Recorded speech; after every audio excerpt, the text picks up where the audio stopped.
오늘 본문 말씀입니다. 고린도전서 15장 50절부터 58절까지 말씀입니다. 형제들아, 내가 이것을 말하노니 혈과 육은 하나님 나라를 유업으로 받을 수 없고 또한 썩은 것은 썩지 아니한 것을 유업으로 받지 못하느니라. 보라, 내가 너희에게 비밀을 말하노니 우리가 다 잠잘 것이 아니요 마지막 나팔에 순식간에 홀연히 다 변화하리니, 나팔 소리가 나매 죽은 자들이 썩지 아니할 것으로 다시 살고 우리도 변화하리라. 이 썩을 것이 불가불 썩지 아니할 것을 입겠고 이 죽을 것이 죽지 아니함을 입으리로다. 이 썩을 것이 썩지 아니함을 입고 이 죽을 것이 죽지 아니함을 입을 때에는 사망이 이김에 삼킨 바 되리라고 기록된 말씀이 응하리라. 사망아, 너의 이기는 것이 어디 있느냐? 사망아, 너의 쏘는 것이 어디 있느냐? 사망에 쏘는 것은 죄요 죄의 권능은 율법이라. 우리 주 예수 그리스도로 말미암아 우리에게 이김을 주시는 하나님께 감사하노니, 그러므로 내 사랑하는 형제들아, 견고하며 흔들리지 말며 항상 주의 일에 더욱 힘쓰는 자들이 되라. 이는 너희 수고가 주 안에서 헛되지 않은 줄을 알미니라. 아멘. 요즘 사람들은 의식주의 수준이 높아지면서 한 가지 더 열심을 내는 부분이 생겼습니다. 바로 안티에이징, 즉 노화 방지입니다. 오래 사는 것은 물론이며 젊은 모습을 그대로 유지하기 위해서 각종 의료시술, 화장품, 성형 등 남녀노소를 가리지 않고 사회 전반적으로 그 노력이 커지고 있습니다. 인간의 이러한 욕구는 하나님께서 허락하신 욕구입니다. 바로 영생을 소원하며 그것을 얻고자 하는 마음이 육신을 가꾸는 모양으로 드러나는 것입니다. 우리가 한정적인 육신의 삶 속에서 하나님의 은혜를 거절하지 않는다면 하나님은 자녀인 우리들을 늙지도 않고 썩지도 않고 쇠하지도 않는 산소망을 우리 안에 이루어 가실 것이며, 이것이 바로 참다운 안티에이징이 될 것입니다. 그렇다면 우리는 왜 우리가 늙고 쇠퇴하고 썩어질 것을 두려워하는 것일까요? 오늘 본문 말씀 50절에 보면 우리는 그 이유를 짐작해 볼 수 있습니다. 바울 사도는 혈과 육은 하나님의 나라를 유업으로 받을 수 없고 또한 썩은 것은 썩지 아니할 것을 유업으로 받지 못한다고 기록하고 있습니다. 바로 혈과 육은 썩는 것이며 그것은 하나님의 나라, 즉 영생을 받지 못하기 때문입니다. 사망에 대한 두려움이 있는 인간이기에 더욱 큰 에너지와 시간을 육신적인 안티에이징에 소비할 것입니다. 그러나 하나님의 자녀인 우리는 주 안에서 이미 썩은 것임을 알아 영생이신 주님을 소망하는 것입니다. 고린도 교회는 하나님께서 많은 은사를 부어주셨던 교회입니다. 고린도인들 중에서 교인들은 하나님의 자녀로 부름받아 온전한 영생을 소망했던 사람들이었는데도 불구하고 바울 사도가 자리를 비우게 되자 교회 내에서 심한 분쟁이 일어나게 되고 심지어 파당까지 생겨나게 되었습니다. 이런 일이 일어나는 이유는 무엇입니까? 바로 사단이 영생을 소망하는 성도들을 향하여 율법으로 미혹하기 때문입니다. 바울 사도는 이러한 사실을 본문 말씀 55절과 56절에서 말씀하고 있습니다. 이 율법으로 미혹한다는 것은 무엇입니까? 성도들의 마음속에 계속해서 어떠한 육신적인 성공, 그럴듯한 위치, 혹은 칭찬받을 만한 행위, 업적 등이 있어야 한다고, 그러한 것이 없이는 구원받지 못한다고 잘못된 생각을 주입하여 성도들로 하여금 오로지 십자가만을 바라보지 못하게 하는 것이 바로 사단의 계략인 것입니다. 이로 인해 성도들은 십자가를 바라보며 십자가의 길을 가는 것이 아니라 자기 자신을 드러내려 하며 외모로 인정받으려 하게 되고, 나아가서 자신의 목표를 이루는 것이 무엇보다 우선시 되어져 버리게 되었습니다. 우리는 자신의 계획을 세워놓고 그것을 이루기 위해서 무척 노력합니다.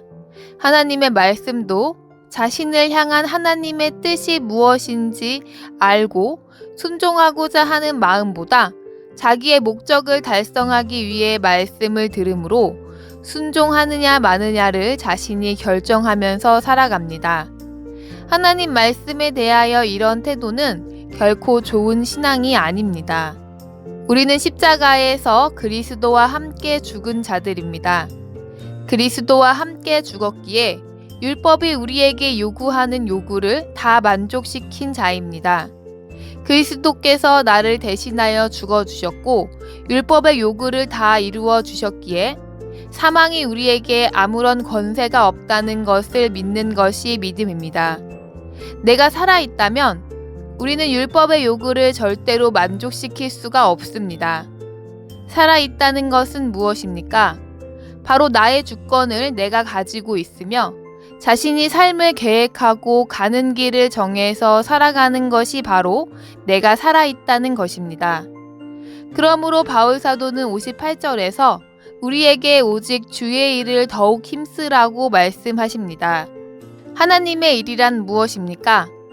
하나님의 일은 오직 나를 부인하고 예수님을 증거하는 일입니다. 참다운 주님의 일은 지속적으로 나를 내려놓는 길이기 때문에 지루할 수밖에 없는 것이 당연합니다. 세상의 일처럼 어떠한 공로가 쌓이는 것도 아니며 성과와 업적이 눈에 보이는 것도 아니고 그저 겸손해져야 하는 삶입니다. 그렇기 때문에 사람의 생각으로는 흔들릴 수 있습니다. 그래서 바울 사도는 사랑하는 형제들에게 견고하고 또한 흔들리지 말라고 당부하시는 것입니다.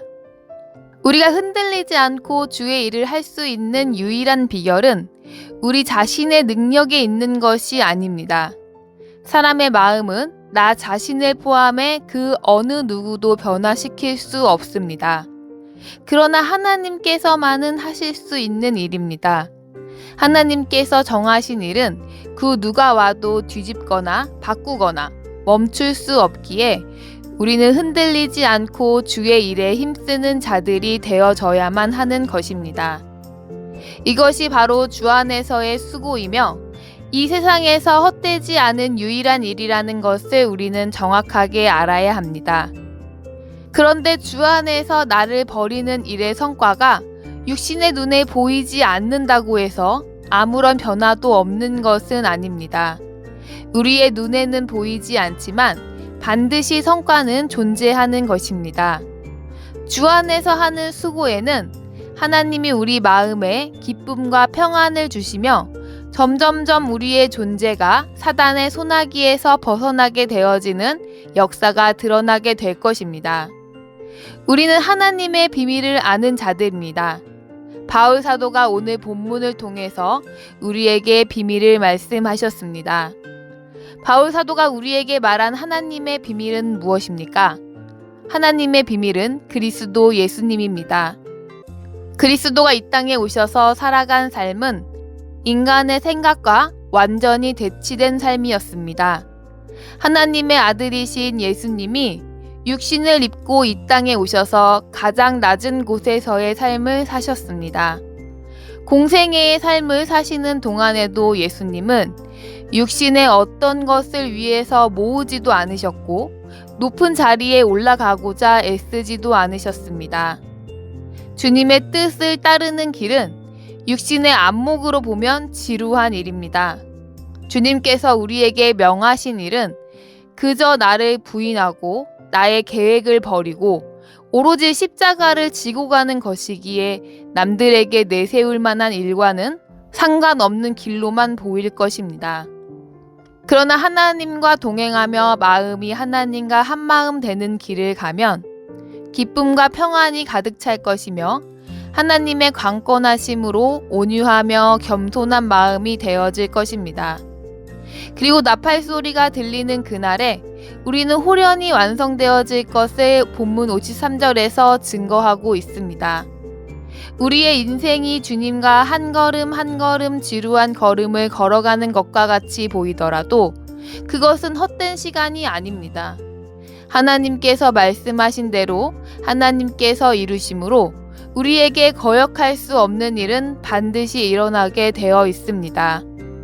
지금부터 하나님과 영생을 살아가는 사람은 홀연히 변하여서 육신의 장막을 벗어버리고 온전한 하나님의 자녀로 새하늘 새 땅을 얻겠지만, 끊임없이 육신의 것을 추구하며 육신의 썩어질 것을 위해 수고한 자는 심판이 임할 것입니다.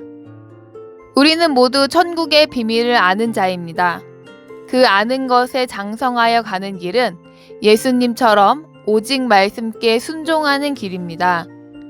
주님으로 말미암아 우리의 삶이 헛된 삶이 아니요 진정한 영생을 취하는 길입니다. 우리 모두 하나님의 말씀에 순종하여 하나님의 온전한 자녀들이 다 되어 하나님의 영광이 되시기를 바라며 예수님 이름으로 축복합니다.